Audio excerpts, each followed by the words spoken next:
Today, we're diving into a short but incredibly powerful chapter from the Qur'an, Surah At-Takwīr. It's often called the overthrowing, and you'll see why. It paints one of the most vivid, breathtaking pictures of the end of time, and in doing so, it really forces you to look at your own life and your own choices. So here's how we're going to break it down. We're going to follow this surah's amazing structure. It starts out huge at the cosmic level, and then it just funnels all the way down to the most personal, intimate space there is, a single human heart and the choices it makes. You know, this chapter doesn't ease you in with a gentle introduction. Nope, it just drops you right in the middle of the action with these dramatic, punchy statements that are designed to create a sense of shock, to let you know with absolute certainty that this is real and this is coming. And it uses this incredible rhythm, this when, then structure, over and over.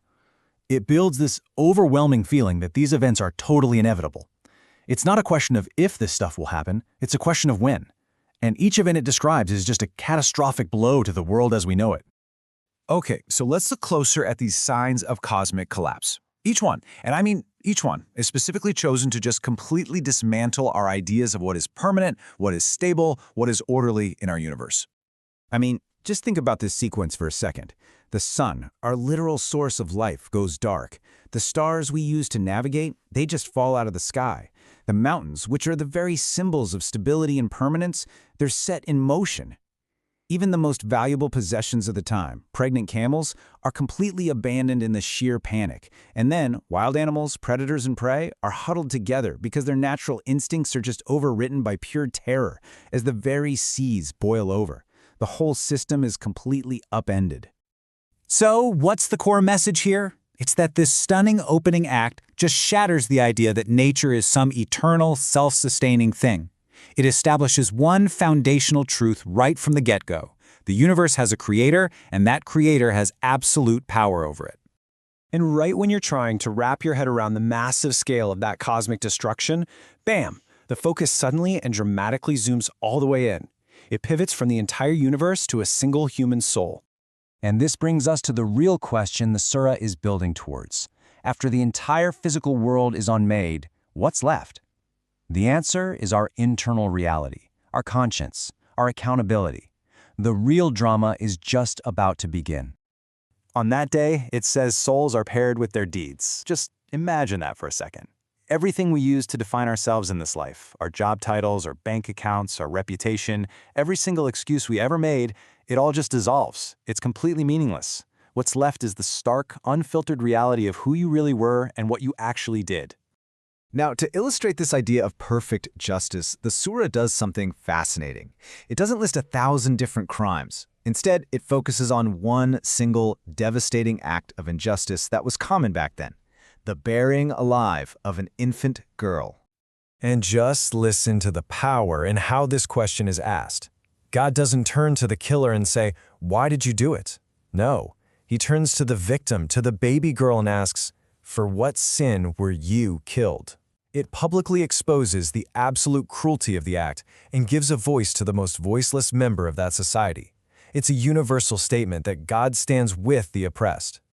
This is really the climax of this personal reckoning. The books are opened, all the self-deception, all the little lies we tell ourselves, it all ends. Every single soul will see with crystal clarity the true weight and consequence of their actions. There is absolutely nowhere left to hide. So, now that the stakes have been set, cosmic collapse on one hand, personal accountability on the other, the text shifts gears again. It turns to its original audience to deal with their accusations about the message itself and about the man who is delivering it. To prove the truth of this warning, God takes oaths by the cosmos itself, by the silent, retreating stars, by the steady approach of the night, and by the undeniable certainty of the breaking dawn. The implication is so powerful. The message you're hearing comes from the exact same source that designed this perfect, precise, and orderly universe. They share the same author. So the surah lays out this point-by-point defense. To the accusation that this message is made up or inspired by devils, the response is clear. No, it was delivered by the angel Gabriel, a mighty, honored, and completely trustworthy messenger.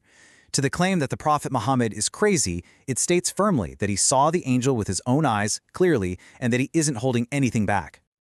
Okay, this final section brings it all home. We've seen the end of the universe, we've faced a personal trial, and we've heard the divine defense of the message. So now the spotlight lands right on us, on our free will and our responsibility. What's really interesting is that the Qur'an isn't described here as some book of commands that forces you to believe. It's called a dhikr, which means a reminder. It's presented as a message for all people, everywhere, serving as a guide for anyone who genuinely wants to find the right way, to be upright. And right here we find this profound, beautiful balance. Guidance is there for those who choose to seek it. Your own effort, your desire to be better, that's absolutely required to start. But that choice is met by the final, decisive factor, divine help. The verse says, "You cannot will unless God wills," which suggests that our sincere effort is what opens the door for God's grace to help us complete the journey. So as you can see, this whole journey has followed this masterfully structured argument. It's really like a funnel, isn't it? It takes us from the absolute vastness of cosmic destruction and narrows its focus all the way down to the intensely personal reckoning of a single soul. So, to wrap it all up, the takeaways are incredibly powerful. First, the physical universe we think is so permanent, it's not. Second, the justice we all hope for will be total and it will be personal. Third, oppression, even the kind that society normalizes, will be exposed. And finally, this message is presented as a divine truth, but it's a truth that's only really available to those who sincerely choose to listen. And in the end, after laying out the highest possible stakes, after affirming its source and clarifying the path, the surah leaves the final, most important step up to us. It calls itself a reminder, which leaves us with a pretty big question. In the face of all this, what will you choose to remember?